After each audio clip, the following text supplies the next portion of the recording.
Welcome to Our Girl Relationships. We talk about the problems people face in their day to day lives. Let's start with the video. If someone were to describe me, I'm pretty sure the words revengeful and vindictive wouldn't be their choices.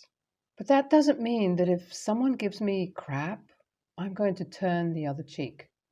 Too bad for my stepbrother because he found this the hard way. I was really hoping to avoid going to extremes, but he pushed all of my wrong buttons, and I just had to teach him what it's like to mess with me. And now he's begging me for mercy. He's asking me to help him out, and I do feel a little bit swayed by him. So I'll tell my story here and ask you guys if I should help him or not. Is he an a hole who doesn't deserve my sympathies, or am I being too harsh on him? So, about half a year ago, I came to live with my brother. I wasn't really keen on staying with him, but I had to stay in Iowa for a year to work on a project with a joint company that merged with ours. It was going to be hard to fly in and out every month or so, and that's why the EO of my team sent me down there for a whole year until everything was settled. But the house my brother used to live in was a shabby, dingy fry nut that isn't able to pass even as a hut. So I proposed a deal to him. I told him I'd buy a house for him, but he'll have to take care of all the chores. I already knew how tiring it's going to be to work through a merger as an accountant, and cooking, cleaning, or grocery shopping was going to be something I'd drag my foot on. And I love my stepbrother, so I actually wanted him to live in a decent house instead of that slum he called a house. And that's how I ended up buying a house for him. It's been 6 months since then, and I still have another 6 months before the terms of my new contract are up. I was letting loose and settling down when suddenly my stepbrother told me he needed to talk to me about something.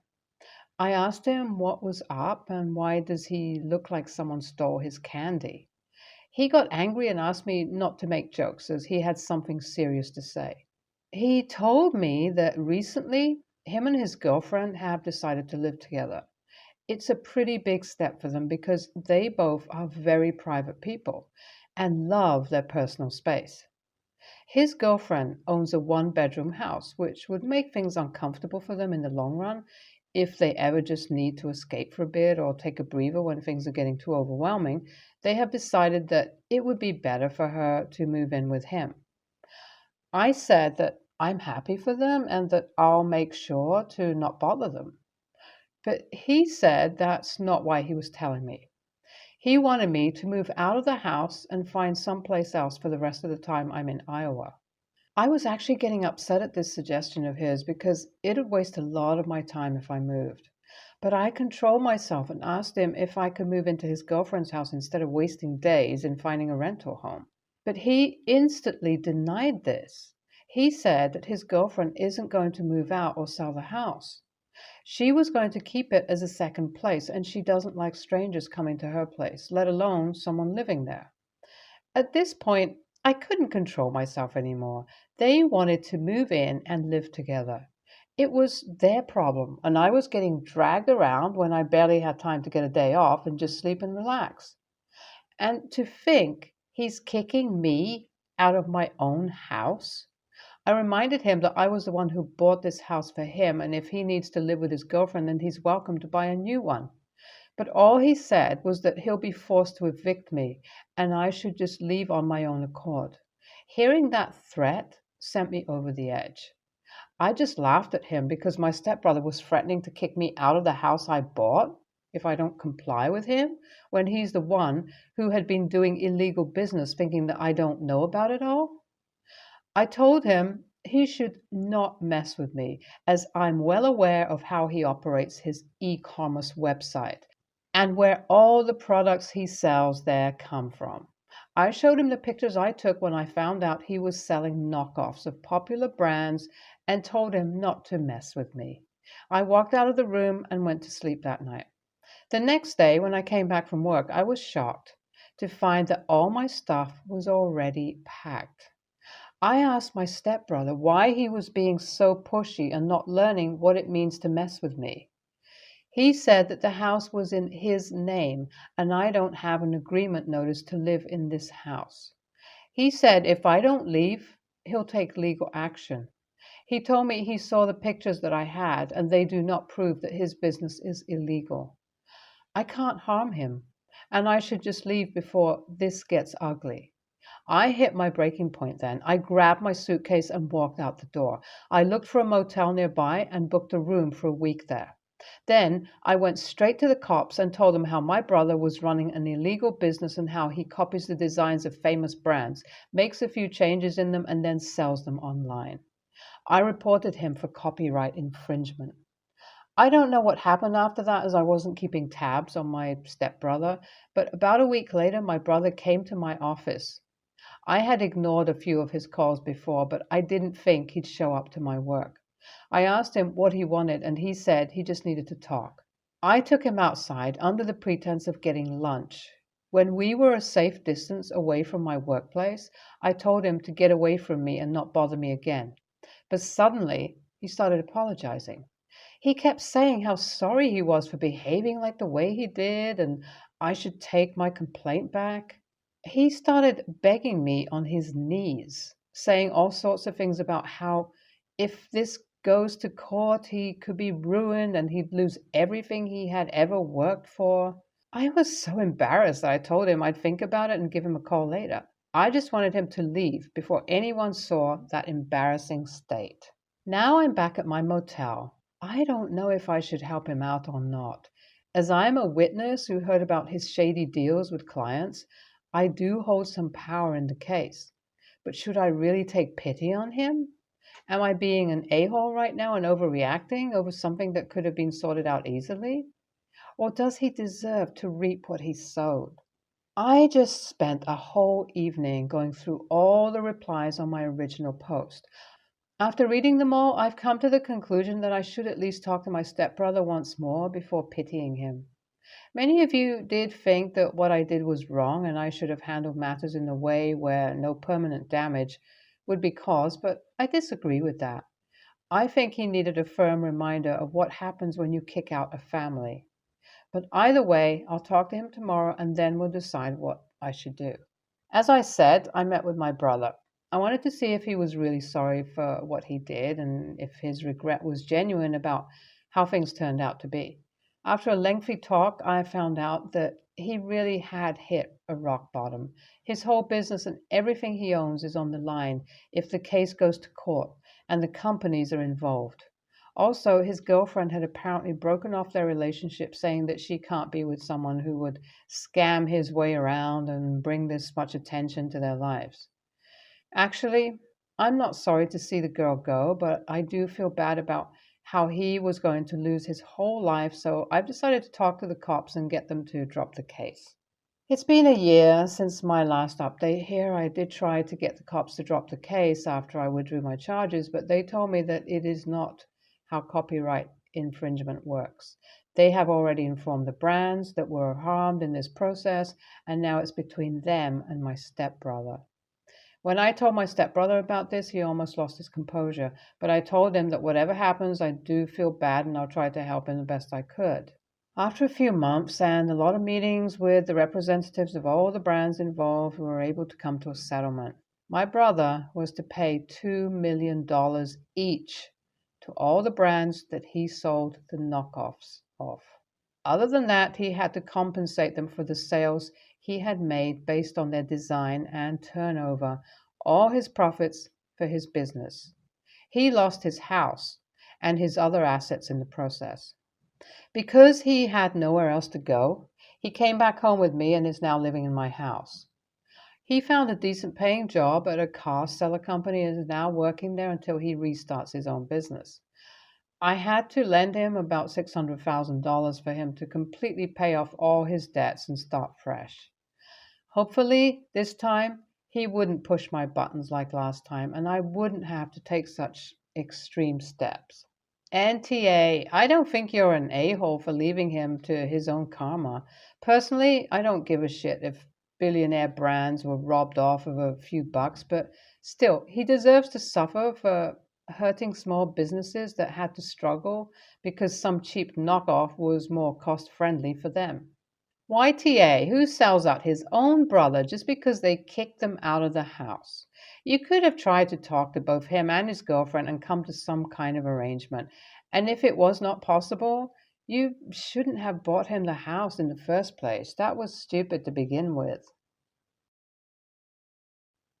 I'm a 45-year-old female, and my mother, 76, is a very simple person.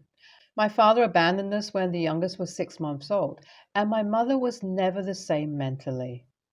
I have a good financial condition. I try to help as much as I can with the groceries, bills, but it is very complicated because my mother refuses to come live with me and remains in the terrible house that my father gave her in the divorce. My brother, my sister in law, and their three children, 13 male, 9 male, and 5 female, live in the house at the back. And the house was tiny with a big yard. My brother built his house in the back and made the house even smaller. And he uses my mom as a free babysitter to take care of the kids he had, not to mention the dogs he adopted and never paid for their food. And several times their children go to eat at my mother's house. Keep in mind that my mother receives a low salary in retirement that is only really enough for her to support herself. I've been saving money for more than a decade to buy her a house, and I finally got it. It is a simple house with a one bedroom, bath, with a big yard, with a garden, perfect for her. I talked to her and she agreed with me that it would be better for the house to be in my name because I know my brothers and what they are capable of at any given opportunity. But it would have a lifetime clause for her only. I warned her that I didn't want my brother to move with her, but in return, she wouldn't have to worry about bills and food anymore as I would help. She looked relieved. I told my brother at her request, she was next to me, and he said it would be difficult to accommodate everyone, but that eventually he would help expand the house to house everyone. I saw the despair on my mother's face, so I just made it very clear that the house was for my mother and not for them. He started to say yes, but he could help with the bills or food, and that his and his mother's house was too bad for a family of 5. I said no. The mother accepted the gift knowing that he wouldn't live there, and that due to their history, I wouldn't trust him to pay the bills. He doesn't pay my mother, and I wouldn't be paying for 5 people. He started calling me selfish and that it was an a-hole to give a gift on condition, knowing how bad my mom's house is and that she obviously has no other option to accept. He said I was purposely harming him and posing as a monster. He is not. My mom is more relieved to get out of the house, but my brothers are calling me an a-hole even more because the house is in my name.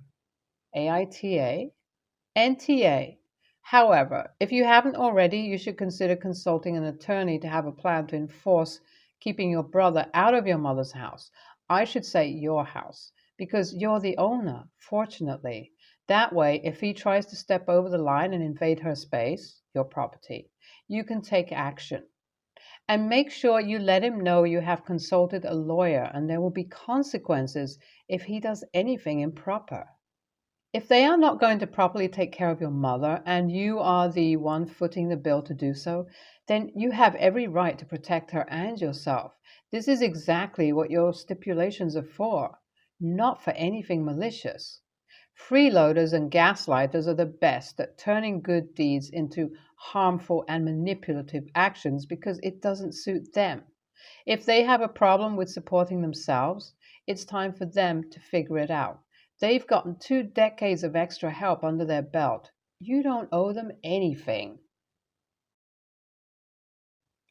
I, female 27, work for a company based in London. It's an American company, so we often get some Americans who come in and work with us for a few months at a time. They typically work a lot, but I'm not sure whether they're required to or it's something they do willingly. Regardless, my contract is for a full-time position of 35 hours, and I very rarely do overtime. 35 hours is considered full time, and obviously I get the standard things such as annual leave, etc. My annual leave is coming up next week, and I will be gone for a whole month as I'm going traveling. During lunch break, I was sitting on the roof. We have benches and tables on the roof that can be used as a kind of cafeteria when the weather is nice, with a few other coworkers. One of the American coworkers, Annie, comes and joins us. Annie rarely takes her full breaks, which are 1 hour. She typically eats quickly and goes back to work. I was telling another coworker how I am knackered and next week can't come soon enough. Annie told me that I should stop complaining because I'm barely working and that teenagers in Texas work more than my part time hours. I told her that it's a full time position and I'm working enough. She told me that less than 50 to 60 hours is part time, especially when I'm going off for a month to do God knows what, and that I should grow up and take up more responsibility and start working like an adult. I tried to explain to her that 35 hours, it's 8 hours every day, but 1 hour is for lunch, so it doesn't count as working hours, is considered full time here, and taking my holidays is my right. She said that I don't have to take it and I'm just lazy and should focus more on the company's well being than my own. She's not my boss, we're peers.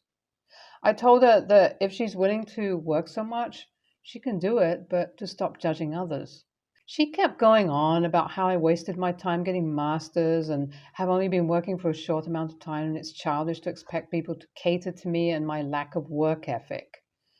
I'm not proud of it, but I have had enough of her for judging me for perfectly normal work hours. I told her to F off and that misery loves company, but to look for company elsewhere. She got all huffy, called me some names, and threatened to go to HR. My friend told me that she understands why I did it, but perhaps I should have been more understanding as Annie is from a different work culture, and I could have explained it to her again. I feel bad for telling her to F off, but I tried my best to explain things to her. Was I really the a-hole here? NTA. Sure, you should be understanding of a different work culture, but so should she. Sounds like she was digging into you for zero reason. For the record, full time in the States is 40 hours. There is a culture here, US, that working extra hours is demonstrative of a greater commitment to the job, being a better professional, but that view is hardly universal and, in my view, is waning. Your coworker is an AH. Go enjoy your vacation. NTA. Some of us Americans have the work attitude that Annie does, but it's decreasing as the younger generations take over. It's true that many work 50 to 60 hours and are proud of it, but it doesn't make it right for everyone. I too make a strong boundary between work and home life. I'm glad you stood your ground. She doesn't need to be shaming you like that. If you hadn't said anything, she'd continue to hold this imaginary badge of honor over you. Your other coworker said you could have been nicer, but in my experience, there are times to lay down the law, even if it ruffles some feathers. This feels like one of those. NTA. As an American, I would like to point out that people like Annie are why the term ugly American was invented. Annie just showed you the effects of 4 decades of anti worker propaganda in the US. Many American workers have a sort of collective Stockholm syndrome, where no matter how low the wages are and how few benefits, and no matter how many insane hours people work, or even have to work 2 jobs to barely get by, a large number of them insist it's just normal and everyone should do it. I once worked with someone who literally had the same experiences as the Joad family in the novel The Grapes of Wrath. She lived on a farm in Oklahoma in the 1930s, which was lost to foreclosure and the Dust Bowl. Her family came to California and worked in the fields. They were taken advantage of in every possible way by the people they worked for. As a result, she would defend any employer who took advantage of her. One time I suggested that she speak to an attorney to find out her rights. She wouldn't do that because I wouldn't want to be unfair to the company. She was so brainwashed that she believed she had no right to get legal advice. I suggest if Annie harasses you any further, you speak to HR about it.